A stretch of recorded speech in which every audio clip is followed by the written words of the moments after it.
Здравейте хора, аз съм Дивана, днес ще ви покажа любимите ми дрехи за лято. И почваме. Това е една блуза, която изглежда, че има и потник отдолу, но няма. Това е с тук си копченце. Ето, така. Втората блуза е на Hardwell. Има продуктова позиция, между другото, просто така спадна. Ето. Това представлява голямата блуза. Следващото е просто блузка с фалшиво герданче. Мисълта е прекрепено за това. Не знам как да го обясня сега. Просто не съм моден дизайнер, ще да ви кажа. Извинявам се, че не мога да го направя. Просто малко трябва да си отнемам с една ръка. Ето. Така. Следващото е ето. Тази блузка. Тя ми е подарък. Жълта по принцип, ето. Просто у нас може да не е много слънчево. Да. Въпреки по принцип е слънчево. Тази също ми е подарък от много скоро. Извинявам се. Просто тук малко трудно си я съседа. Ето. Следващата е на My Little Pony. Пак повтарям, нямам продукт по позициониране. Просто така се западнало. И 100% ще има епизод номер 2.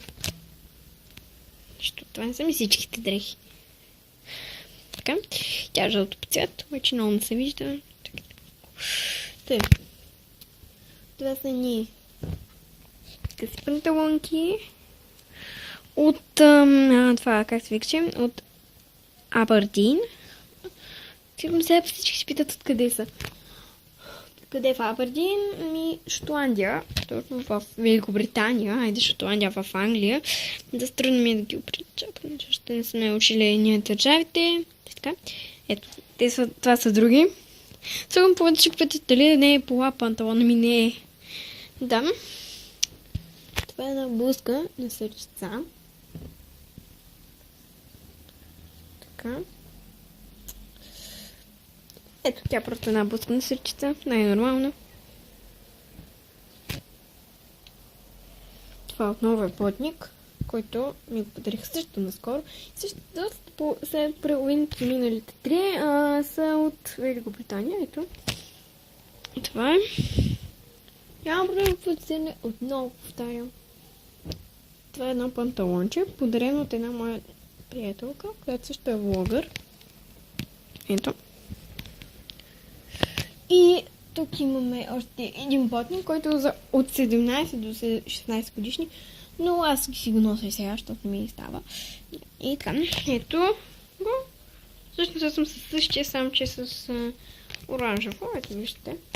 Много се вижда. Така. И това е.